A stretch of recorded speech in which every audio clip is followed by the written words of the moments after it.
যেদিন আসলে আমাদের ছেলেমেয়েরা এখানে কোর্ট বানাতে আসে ওই দিনই মনে হয় একটু কথাবার্তা হয়েছিল ডাকসু যে ক্রীড়া সম্পাদক আছে ওনার সাথে এবং হচ্ছে যে ডাকসুর জিএস এর সাথে। তো ডাকসু ক্রীড়া সম্পাদক কিছু কথাবার্তা বলে যে উনি হচ্ছে যে ওনারা এখানে কোর্ট বানাবে, ওদের নাকি এটা নিয়ে কাগজপত্র রেডি আছে, কিন্তু উনি কোনো প্রমাণ দেখাতে পারে নাই।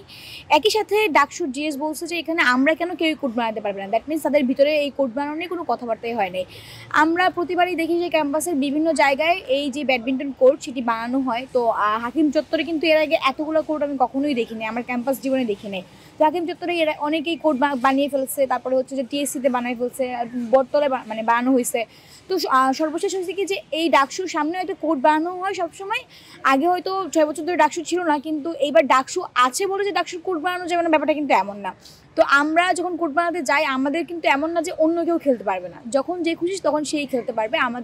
আমরা তো আর এমন না যে আমরাই খেলবো শুধু সর্বা হয়ে থাকবো, এমন না। তো যাই হোক, এই কোর্ট নিয়ে হচ্ছে যে কালকে এমন হয়েছে যে ঝুমা, যিনি হচ্ছে যে মুক্তিযুদ্ধ গণতান্ত্রিক আন্দোলনের সম্পাদক, তো উনি হচ্ছে যে একটা মানে কীরকম একটা পোস্ট করে পুরা একদম মানে আকাশে আকাশে যেমন ওনার পা টাইপ এরকম একটা অবস্থা। এবং লাস্ট লাইনে উনি বলতেছে যে ওনার নাকি 3 দিন সময় আছে, 3 দিন উনি ফ্রি আছে, ওই 3 দিনে উনি গ্যাঞ্জাম করতে চায়, যদি কেউ গ্যাঞ্জাম করতে চায়। মানে মানে এই লাইনটা আসলে আমার কোনোভাবেই মনে হয় না যে একজন ডাকসু প্রতিনিধি, যে ঢাকা বিশ্ববিদ্যালয়ের 40,000 শিক্ষার্থীর প্রতিনিধি, তার মতো একজন সম্পাদকের কোনোভাবেই এইরকম লাইন আসলে উচিত না।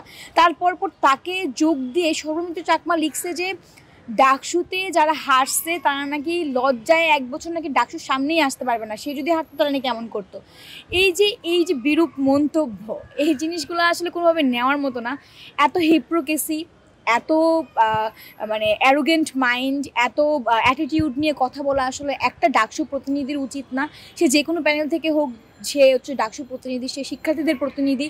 এবং আমরা যদি কোনো দলও করে থাকি, আমরাও শিক্ষার্থী ঢাকা বিশ্ববিদ্যালয়ের, তারা আমাদেরও প্রতিনিধি, আমাদের প্রতিনিধি হয়ে আমাদের উপর তারা এইভাবে কথা বলতে পারে না।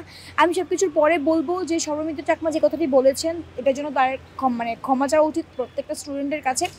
এমনকি মানে সে তার কোনো স্টুডেন্টের সেন্টিমেন্ট নিয়ে খেলতে পারে না। একটা মানুষ ডাকসুতে দাঁড়াইছে, কেউ জিতবে কেউ হারবে, এটাই প্রকৃতির নিয়ম। কিন্তু ব্যাপারটা হয়েছে যে সে এটা নিয়ে এভাবে মস্করা করবে, মকারি করবে, এই জিনিসটা কোনোভাবেই হয় না। এটা আসলে দেখেন যে আপনারা দেখেছেন যে সৌরমিত্র চাকমা কিন্তু তার নিজের হলেই ভোট পেয়েছে 10টা।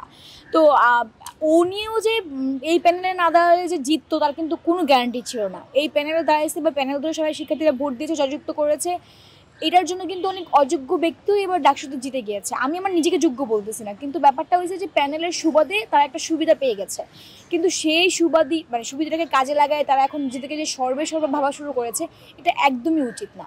মানুষ বলে না যে ক্ষমতার কাছে গিয়ে যে ক্ষমতাবান হয়ে যাওয়ার যে ব্যাপারটা, এটা খুবই নেগেটিভ। আপনারা এই মানে যে মানসিক যে চিন্তা ভাবনা, এটা থেকে দূরে সরে আসুন। শিক্ষার্থীদেরকে যেভাবে আসলে ট্রিট করলে, শিক্ষার্থীদের পাশে থাকলে আপনারা মানে পাশে থেকে কাজ করতে পারবেন, ওইভাবে আগায় যান। আপনাদের জন্য শুভকামনা।